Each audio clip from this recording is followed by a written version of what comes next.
Hello, I'm Chris, and this is Strip Down Sunday.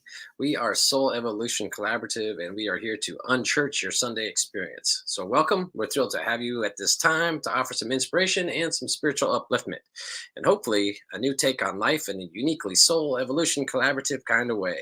We have Stripped Down Sunday mornings to offer you a streamlined experience that fits your needs. So we have the strong desire to bring our updated message of inspiration to the world at a time when we all seem to need it the most. Soul Evolution Collaborative is dedicated to personal transformation and communal evolution. Two quick logistics before we jump in. One, everything you could want to know about our community, how to get involved, and what other offerings we have can be found at our website. I'm going to drop that link into the chat right now. And two, it is communities with missions like ours that bring change to the world. We are actively creating a new earth and ways of life that would benefit everyone. So if you are in any way able to contribute to this mission, we gratefully welcome your support. Donations can be made at that same link on the chat or at www.soulevolutioncollaborative.org. All right, let's jump in right now. So today's talk, we are talking about your job is not your worth. So I want you to take just a moment and think about it, as you relate to your job, to your income, to your education, all the other things that society tells us are the marks of success. Take that in for just a minute and ask yourself, like, when will you be able to love yourself if it was based on that? Take just a moment, think about it. Or maybe even deeper, like, when will you be able to prove to others that you are worthy? Or maybe it'll be, when you have X amount of dollars in your rainy day fund. Or maybe it'll be when you finally achieve that position of CEO for the company that you're working at. Then will you be worthy? Then will you admit that you're enough just as you are? Now, in our modern day culture, we have this idea that our work is our self worth. But I want us to look at the idea that maybe we have it backwards. Maybe if we know our true self-worth and then apply that to all the things that we do, including our work, our occupations, then maybe we make our work more worthy of us, of what we already are. So starting off with just a definition of self-worth. A simple definition is a sense of one's own value as a human being. Now, this is where I think society's got it all screwed up. When just for a reference, Google any famous person's name, first and last name, and then wait and see what suggestions Google offers. Anytime that at least for me in my search, anytime that I enter somebody's a famous person's name, Google suggests net worth as one of the possible search terms that I could be looking for. And just in that it has worth in the definition of that. It's all based on how much one person has acquired, how much assets, income, what is all contributing. If you liquidated everything about that person all at once, that is what number you would get for their net worth. And right away, when we hear so much about that, anytime that we refer to somebody with, any amount of like fame or or not notoriety, but of being recognized by a large portion of the people, we say net worth, and it's all about finances. So, like from a very early age, we are kind of conditioned to believe that our worth is based on how much we have, how much we would be worth if we were to sell and get rid of all of our assets. And really, that's created this situation where we overlook the true, like deeper inner nature of all, that all life, every human being is valuable exactly as they are. And this is for a lot of people, this is not even a subject that they ever even think of. A lot of people may end up, going from the cradle to the grave and never knowing or having a sense, when we talk about that definition of sense of one's own value as a human being, they may never get to that place where they value themselves. And that's why I wanted us to take a moment to just sit and think about it. Like right now, do you find yourself worthy of admiration, of self-respect? Are you a person that you are proud to say that you are? So this, I think, is a, a, a pretty big misstep that our society has done. That it's really shorting people of their bigger value. Now, we know that we are mind, body, spirit. We know that we're all three of those combined. But quite often in this, rat race of survival, we have to, get enough money to pay our bills, to eat, to survive, to have shelter, all of these things. Um, and so we kind of get stuck in mind and body, and we forget that spiritual part of us. We get in this habit where the spiritual thing is only really fed on Sunday mornings. So if we can learn to recognize that spiritual aspect of ourselves more often and bring that into the all the endeavors that we go about, especially like into our way of life, then that is a power that we can have. So just thinking about it, most people, when you wake up, if you sleep 8 hours a day, you have 16 hours left of that day. The majority of people spend more than half of that waking time working, thinking about work, getting ready for work, or going to work. It is consuming. It's a large portion of our lives. And if all we are doing is, pursuing that almighty dollar and what we have to do, we're missing that third aspect of mind, body, and spirit. We're neglecting it for a huge portion of our lives, especially if we're, caught in the trap where we only really think about it on Sunday morning for like an hour or so, and then kind of let it lie there until we come back next week. So what I want us to encourage, what I want to encourage us to do today is to remember that we're infinite beings, that just by being alive, that we are a source of that infinite life that is flowing through everything. And that, as Ernest Holmes, the founder of Science of Mind, tells us, that we are on this constant upward spiral of unfoldment, that we are sure to reach that knowing of our infinite nature. And that is the joy of life, is to remind ourselves and come back to that until we really experience that thing that's bigger than ourselves, but that is also a part of ourselves. So incorporating that into our work as our opportunity. So now I'm going to use a story that I've used in the past to relate about the story that we tell ourselves, the way we perceive our experience to be, but taking it from a slightly different angle. So this goes back to before I found Centers for Spiritual Living and the Science of Mind, and I was waiting tables. I had given up my party lifestyle. I'd been clean and sober for about 16 months, and I felt like I should be, really on cloud nine, enjoying my life. But instead, I was finding myself kind of lower and lower.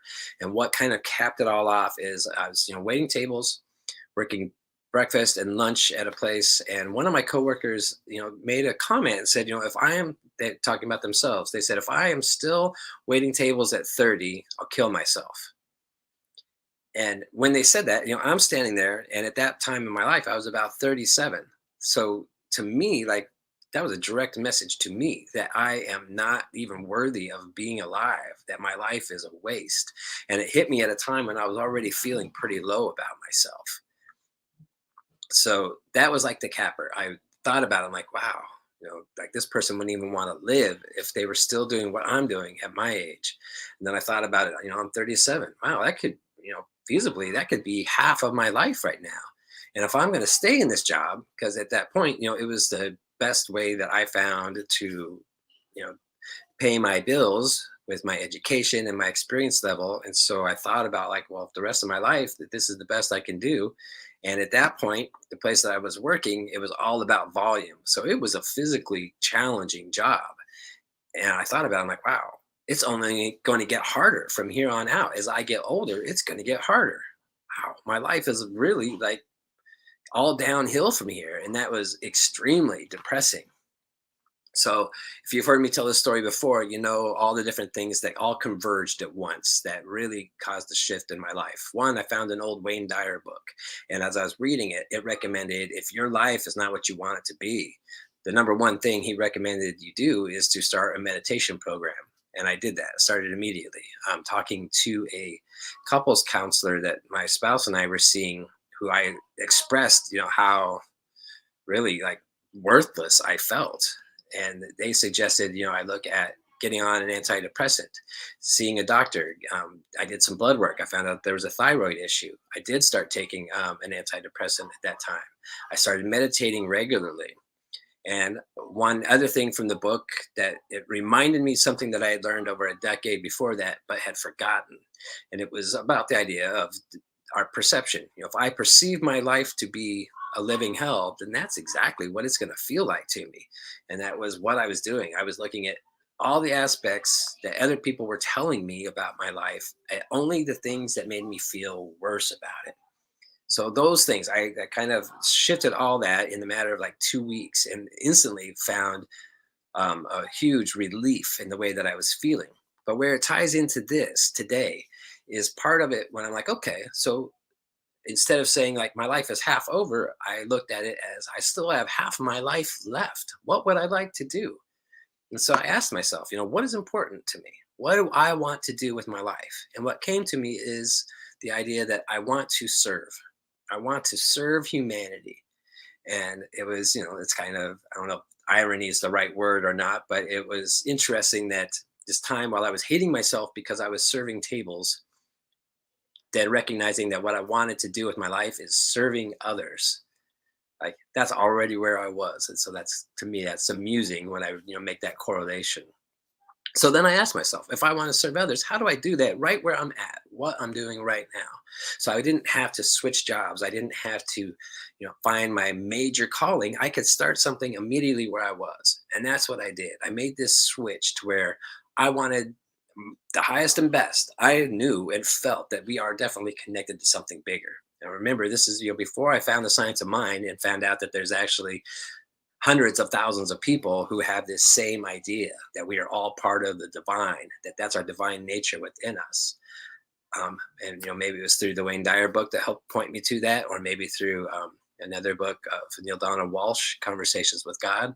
But anyway, I knew that there is something in me that is bigger, and I want to bring that to everybody that I interact with. And so it took these little switches, like these little steps, to where I started to recognize whoever came into my job and sat at a table in my section, I was going to see them as the divine. It was as if I'm waiting on the Buddha himself, or Jesus, or God, or anything that any wise one of these masters from before. It was as if they were sitting right in front of me, and it was my honor to get to wait on them. That is how I was seeing every single customer that came into my section. And it doesn't stop there.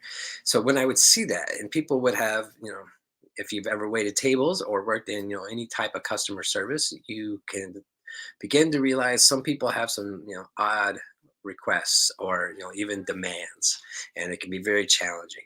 But I try to be with that and just really, using empathy, feeling into what it is that this person is really needing, and how can I help to the best of my ability find a solution to that. And I have to do it at the same time while also recognizing that everybody I'm working with in the restaurant, everybody that's in back of the house working in the kitchen, that they are all also as if, the Buddha themselves is the one that's cooking the eggs that I am going to then deliver to Muhammad out here. It was this seeing everybody's at divine, all my coworkers, my other, wait persons that were around me. How can I bring that same respect, dignity, and admiration to all of them in a way that works for everyone in that situation? And it just caused this shift to where I found myself constantly in this state of spiritual being, of recognizing that power greater than ourselves is within us.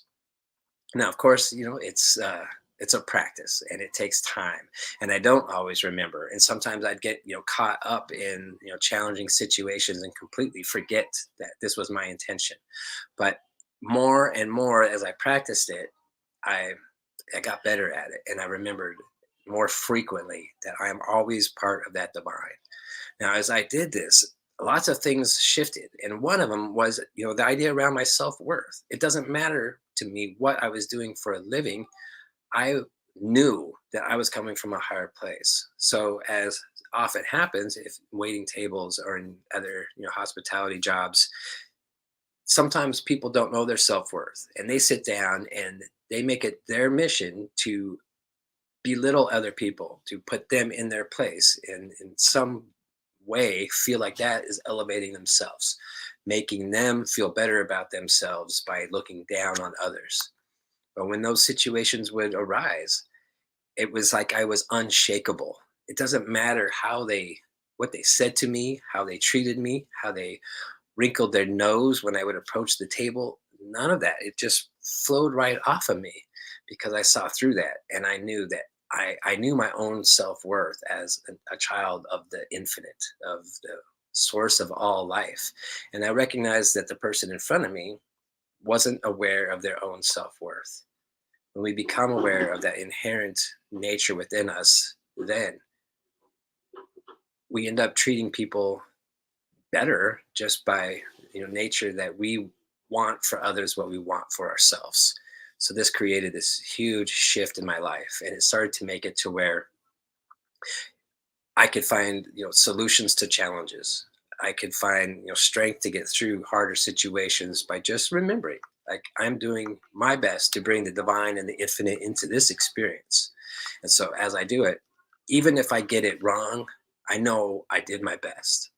And there's something about it that creates this energetic mental awareness that flow just happens. And it's really a beautiful thing, and part of that is, again, just getting to that place where nothing can shake you. Yeah, I believe it's a quote by Eleanor Roosevelt. She said something to the effect of, nobody can make you feel inferior without your permission. That's where this concept gets me, is to that place to where I can feel good about my self-worth even if I'm paid very little money, even if society says that this is a less than type job, because I have connected deeply with that. And now this can apply to any like walk of life, anything that you do. Sit back, take a moment, especially like when we're done here today. Take a moment and just ask yourself, how can you bring a higher energy and awareness to what it is that you do, to where you spend most of your time?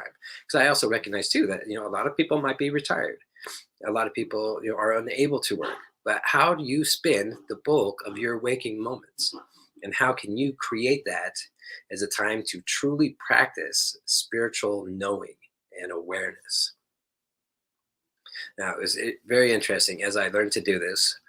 um, it opens up doors, like things that didn't seem possible before suddenly seemed possible. I certainly had, suddenly had like the courage to, go seek jobs that in the past I had coworkers that said you can't work there because the only way somebody hires at that place is if somebody dies. Like, that place, they make too much money, they never have job openings. I realized that's all just stories that people say. And then I also had other people saying, well, you can't go work in fine dining because you don't have the wine knowledge.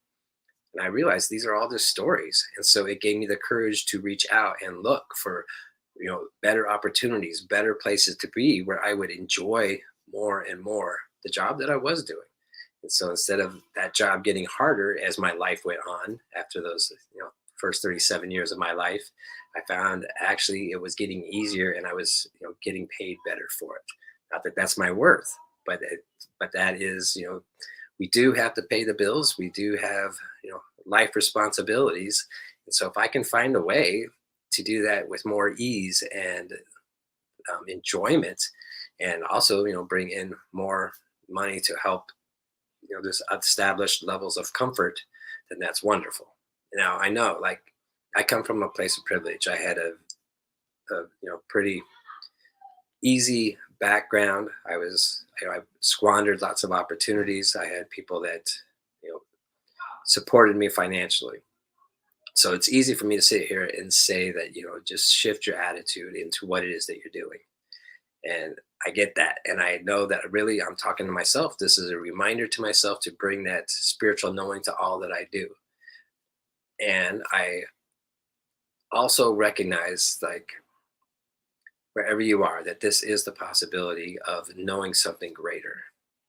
So I hope that this resonates, then, that maybe there is something within you now that can sit back and just ask and recognize for yourself that just by being alive, by getting as far as you have, by being in life and not giving up, and knowing that there is something inherently valuable in you.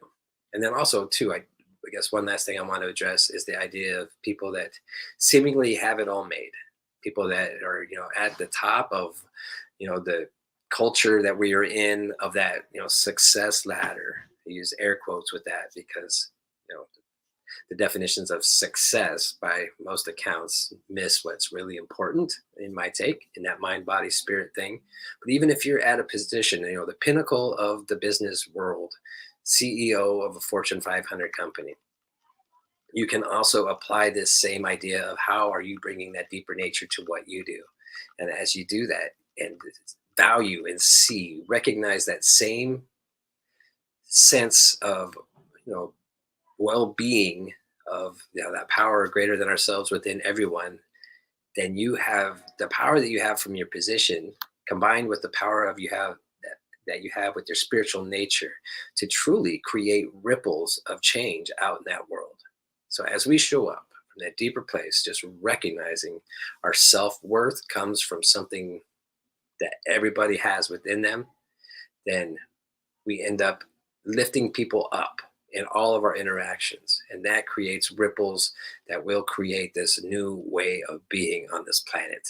As we let go of competition, of creating me, myself, and I higher than others based on how much I earn or what I do, and instead start to value all life as a way of cooperation, knowing that when we lift up one, we lift up the many. And it begins by lifting yourself, your sense of self-worth up right now, exactly where you are. Just by making that switch, you start to affect the world in powerful ways. So that's Strip Down Sunday for today. I hope you enjoyed it, and come to our website, check things out. We have later on tonight, we have Second Sunday Experience, and that is it's a great time to get together, explore some actual spiritual experiences that get us closer to this idea of who we are, of our deeper nature. So go to soulevolutioncollaborative.org, sign up for Second Sunday, get the link, and I hope to see you there tonight.